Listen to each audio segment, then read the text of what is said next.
partenariat avec la Belgique, ça n'a pas démarré avec Jambar. Madame l'ambassadeur l'a rappelé tout à l'heure. C'est depuis 1968. Un programme qui est constitué, qui est adossé sur 3 volets. Le premier volet, d'abord, c'est ce qu'on appelle le volet 1, c'est la mise à niveau du terminal. Aujourd'hui, nous avons visité à partir du plan d'eau le MOL 4. Et ce MOL 4 sera radicalement transformé à travers un investissement direct dans ce volet 1 sur 12 mois de 56 milliards.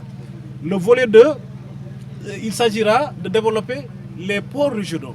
Parce qu'aujourd'hui, nous nous sommes rendus compte que les ports régionaux du Sénégal aujourd'hui peuvent jouer un rôle moteur dans l'économie du pays. Parce qu'aujourd'hui, à partir du MOL 4, nous allons développer le transport fluvio-maritime. Aujourd'hui, les partenaires avec qui nous avons contractualisé vont amener des systèmes de barging, des barges de tout type, des barges en hydrocarbures, des barges de conteneurs, des barges de vrac qui vont desservir le MOL 4 pour aller vers les ports régionaux de Ziguinchor, de Kaolack, de Dahonga et de Saint-Louis. Et ça, ce sera une révolution vraiment portière et maritime. Parce que, vous savez, vous voyagez beaucoup dans l'intérieur du pays. Vous avez le flux de camions que nous recevons à Dakar. Nous en recevons près de 2000 par jour.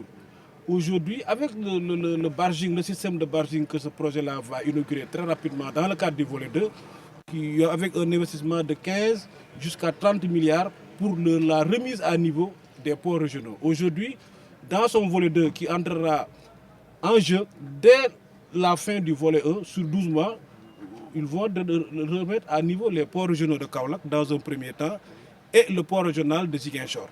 Et après suivront, dans le cadre des autres volets, les ports de Dahonga et les ports de Saint-Louis. Mais écoute, Jambar, c'est un holding très sérieux. C'est un holding très sérieux dont la composition mérite quand même qu'on s'y arrête. Parce que pour la première fois de l'expertise portière que nous avons, parce que mine de rien, nous avons fait 20 ans de boîte, c'est la première fois que nous avons vu un consortium de ce type. D'abord, le consortium allie l'expertise sénégalaise à travers une société sénégalaise qui s'appelle Mawar, qui est spécialiste dans la logistique, la construction des infrastructures portières et maritimes. Nous avons également un armateur, une première, qui s'appelle Contiline, qui a une flotte de 40 cargos, qui desservent même le port de Dakar. Nous avons également un port partenaire comme nous, le port d'Anvers-Bruges, qui est le deuxième port d'Europe et pratiquement l'un des grands ports du monde. Aujourd'hui, on dit dans le milieu portier même que Anvers est le port de Paris. Parce que la marchandise qui dessert la France passe par le port d'Anvers. Et nous avons également un autre partenaire espagnol qui est Airship. Airship, c'est un partenaire qui est spécialisé dans la construction d'espaces de stockage dans les ports. Et il gère 30 ports au niveau de l'Europe. Donc, c'est un bon consortium qu'on a mis en place avec des Sénégalais, et aujourd'hui c'est ce consortium-là qui a déroulé le projet de mise en construction.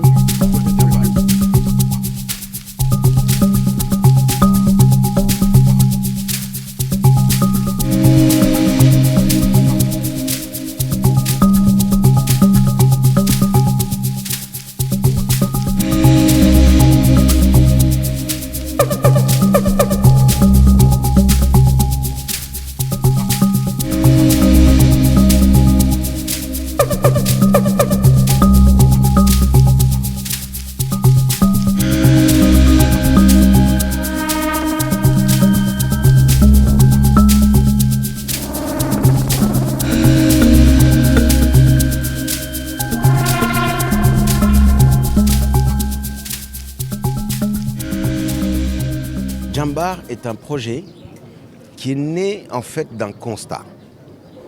Un de nos partenaires, Contiline, avait des bateaux en rade et qui étaient en retard. Donc, parce qu'il y avait des retards dans la manutention des navires. Et en fait, ils ont lancé une étude pour comprendre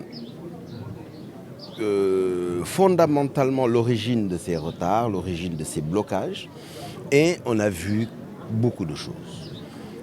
Une vétusté du matériel, de manutention, un système de manutention qui n'était pas optimisé, avec des lenteurs, etc. Des stockages un peu anarchiques sur des zones où il ne faut vraiment pas stocker dans le domaine portuaire. Bref, c'est après les conclusions de ces études qu'il a été décidé de constituer un consortium composé d'experts dans des domaines précis. Un armateur, c'était lui qui a constaté le problème et qui a travaillé avec le partenaire sénégalais Modou Mamoun Sène, qui a accompagné l'étude au départ. Puis un opérateur portuaire maritime espagnol, Airship.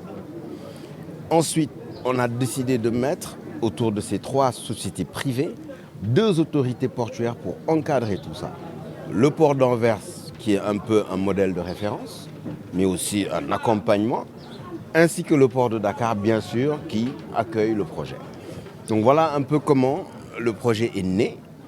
Et il consiste à développer le môle 4, qui est un môle assez particulier puisqu'il gère les questions céréalières, donc denrées alimentaires stratégiques pour le pays, mais aussi les questions d'acier et de fer qui ont un enjeu hyper important en construction.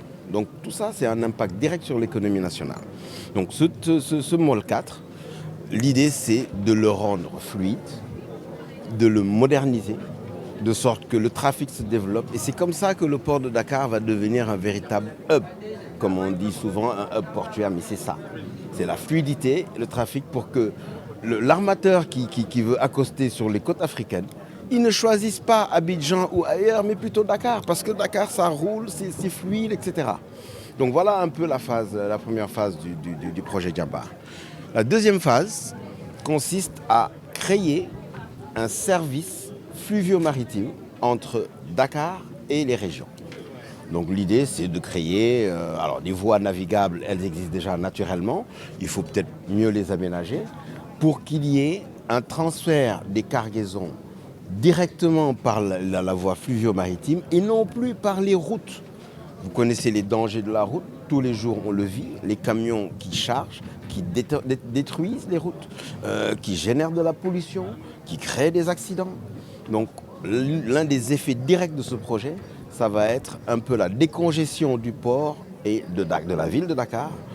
Les camions maliens vont s'arrêter vraiment à Kaolack, ils n'auront plus besoin de venir jusqu'à Dakar pour chercher leur cargaison. C'est ça l'enjeu.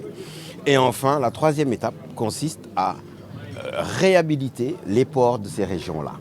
Une fois le trafic en place, le port modernisé, vous voyez que vous avez non plus un hub portuaire limité sur une capitale, mais un hub portuaire national, voire sous-régional, parce que je vous laisse imaginer l'impact sur le port de Banjul, qui sera évidemment connecté, le port de Ndayan qui est en train d'arriver. Je n'ai pas parlé du port de Praia, qui a une vraie problématique dans la liaison maritime Dakar-Praia, etc. Donc voilà un peu en ramassé le projet Djambar qui aujourd'hui inaugure ses locaux, qui ont été choisis en face du môle 2. Ce n'est pas un hasard, on est très proche du port pour justement mieux gérer la mise en place de notre nouveau système.